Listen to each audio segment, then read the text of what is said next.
Alrighty guys, welcome back to another live stream. I hope you guys are all having a great and a amazing day today.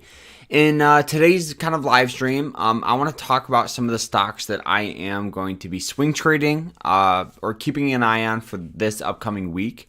So I hope you guys enjoy it. I hope you guys get something of value out of this, live stream. If you have any questions, I do have my pop-out chat, so if you guys want to go ahead and ask questions, it's going to be on my other monitor, so you guys won't be able to see it. I'm not sure if you guys like seeing it or if you do like seeing it, but if you do have questions, I will be able to answer them and see them. So the very first stock that I'm actually looking at here is Facebook.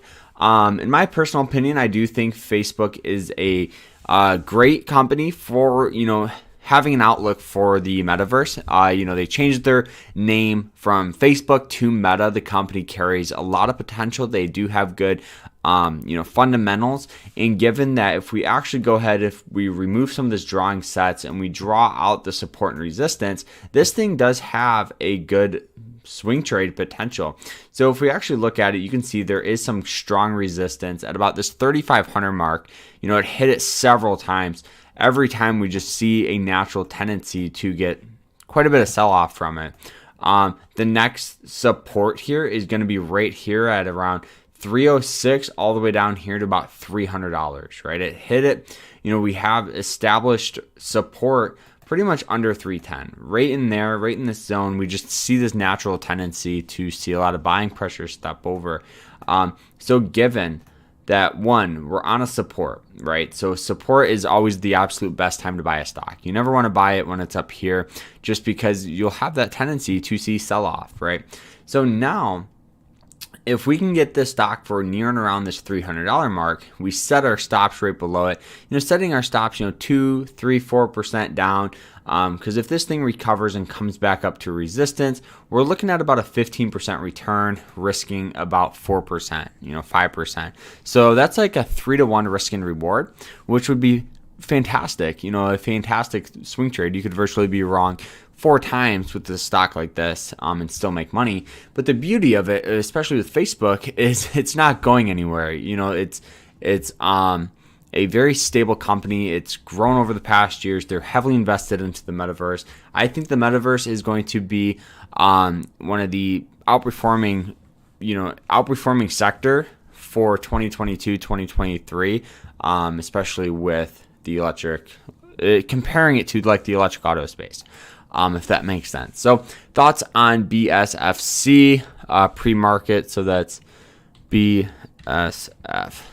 Whoops, it's not loading. FC.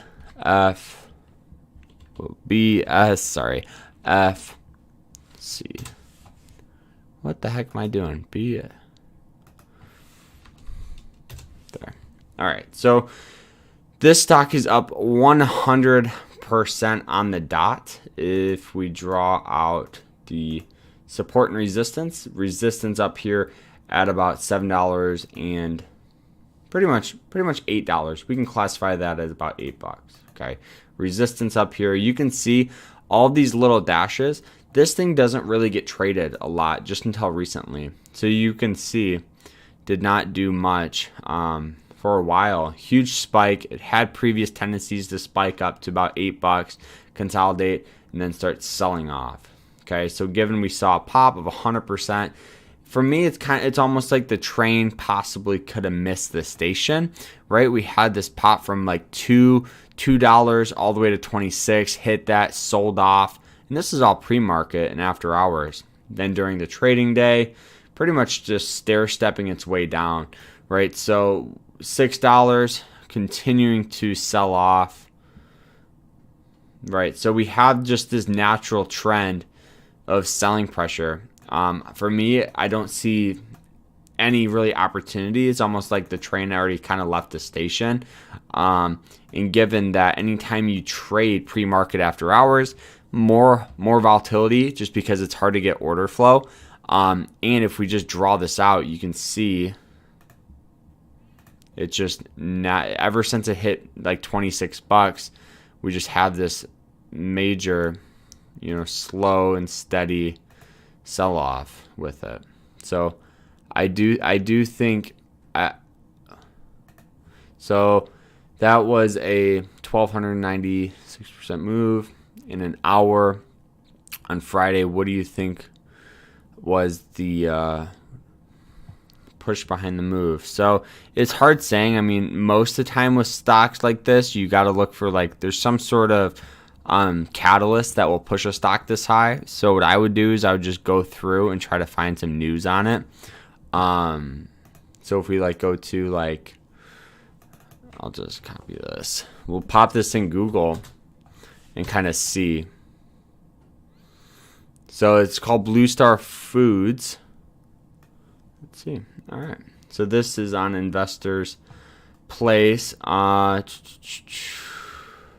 Star Food, however, trends indicate that social media users may learn from it.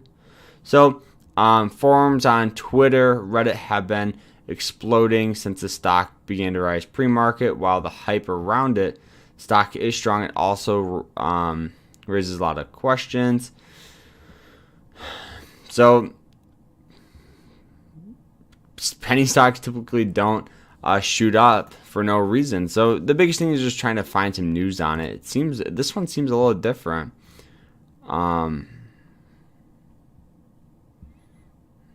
Outpaced other stocks this year. Yeah, it's hard saying why it pushed up, to be honest with you. It's hard saying. It's one of those things.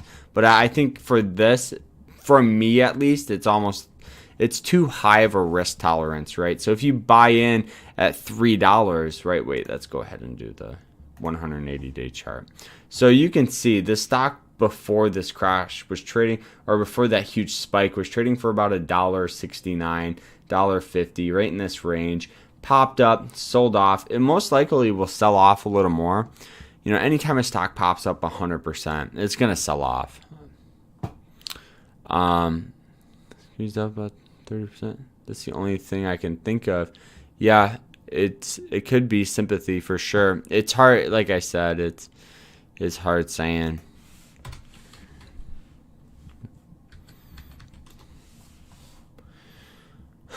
Yeah, I mean, these stocks have been just 30 cents to 13 down to 5. This will sell off. You know, this is absolute crazy. It could be sympathy for sure. It easily could be.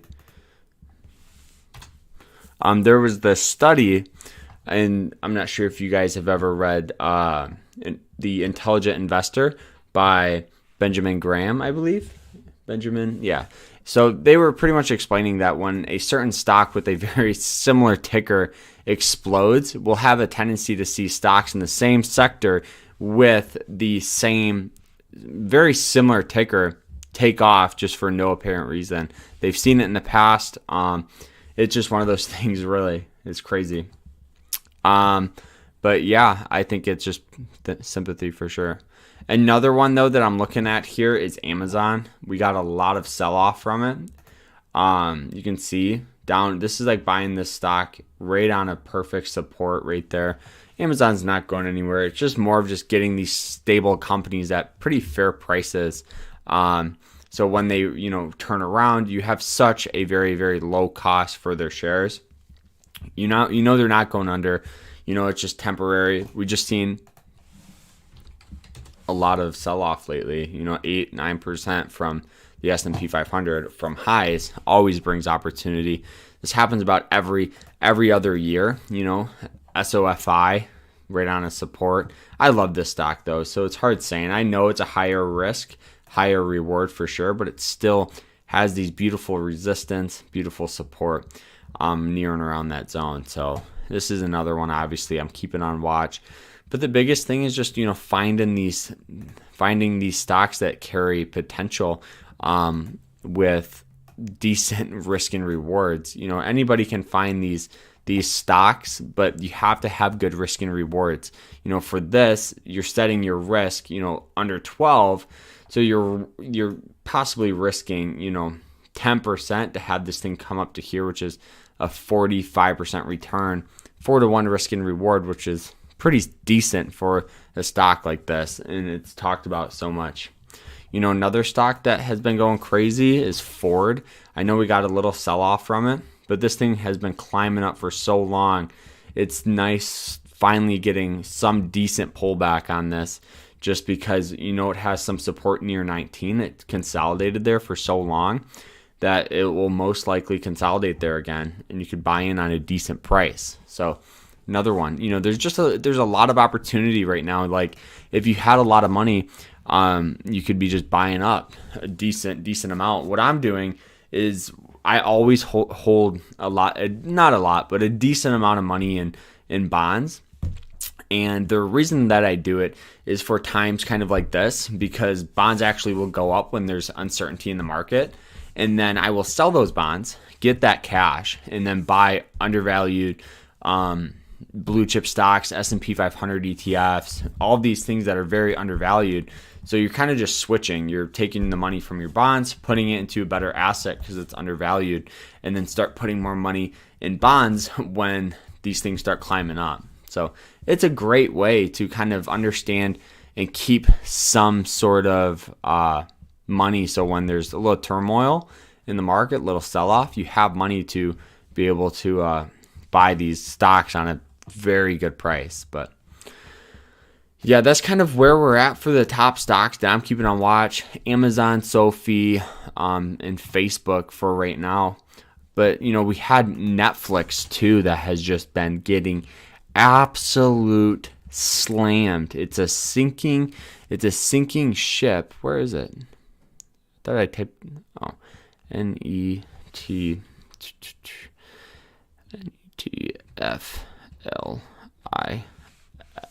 right here.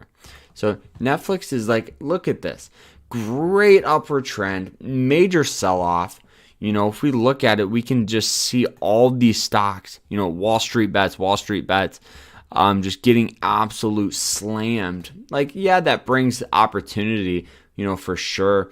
But it's just crazy that we got a 20% drop from this, understanding rate on the earnings. But another one, guys, is Hood, Robinhood. I bought some a while back, and it has just been getting slammed. This thing is under $15 now.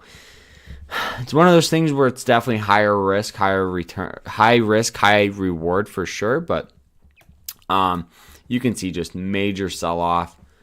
I don't know. Will it recover? I don't know. It might take a while. This company is definitely, when I bought it for like 30 or 40 bucks. So I've lost about 50% of my money on it. But what I did is I just 2% of your portfolio into something like this. So for every $100, you're putting $1 in it. 2% on a portfolio is the decent amount of money, but it also isn't. So if it goes down to $12, it's not a huge difference, just because you have 40% of your money in just straight the market, which has gotten a 30% return. So stuff like that's going to happen, right? You just have to understand risk and reward. But that's kind of what's going on with the market lately. A lot of volatility. You just have to be smart with it. That is it. I hope you guys enjoyed the episode. If you did, hit that like button right now. Subscribe to the channel, and we will see you guys next week in another live. Take care, everyone. See you later.